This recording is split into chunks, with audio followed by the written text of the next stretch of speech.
What do I do when I'm broken? When I'm broken, I relish it.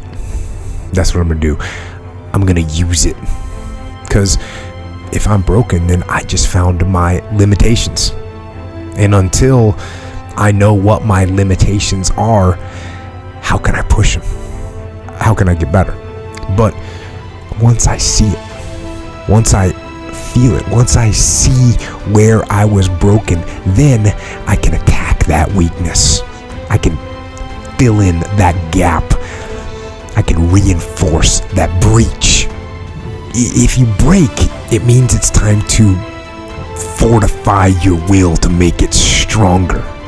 There's all kinds of different ways to break. You can break physically, you can break mentally, you can break your heart, you can break your spirit, and none of those are fun, and all of those are gonna leave a mark.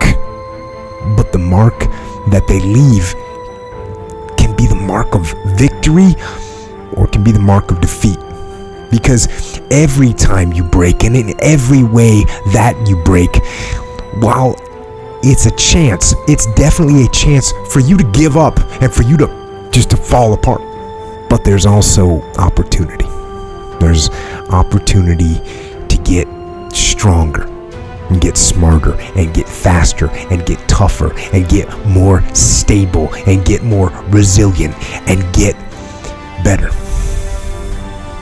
When you break, you have the opportunity to show the world, the whole world, what you are really made of. So if you break, if you break, the fight isn't over. In fact, if you break, the fight is just beginning. And as you crawl up and out of that dismal and wretched place, you're covered in blood and sweat and dirt and filth as you rise above what you were. And as you take the form of who you are supposed to be, you will see that in the very act of standing up, in the very act of fighting on, you will become and you will remain unbroken. I'm not saying to put yourself down.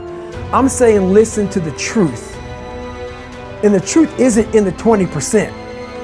The truth is in this other part of your brain saying, look, man, you're wasting a bunch of percentage here. We have 80 more percent that we're not tapping into, because in this other 80% is suffering, pain, failure, self-doubt, darkness, and then a whole bunch of light. But to get to this light, you gotta go through all of this shit. So a lot of us know that. I can get over here, but over here, man, this is much better, because I gotta go through this journey that is not fun. This from 20 to 100%, this shit in between is not fun. So we decide to live over here. So everybody goes, how do you do that? You know exactly how to do that. You know exactly, it's not a magic trick.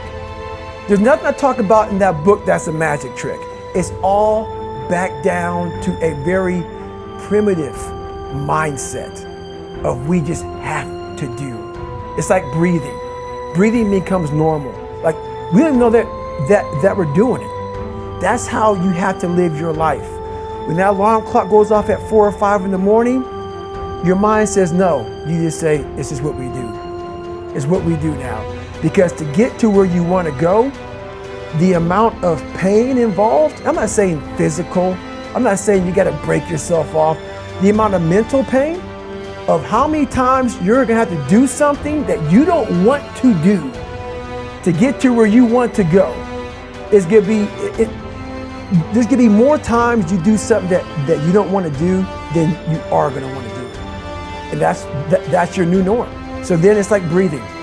And then once you do this over and over and over again, it becomes like breathing. I don't want to live this lifestyle, but to get to the other side of this, I have to. So if you really want it, you realize what trying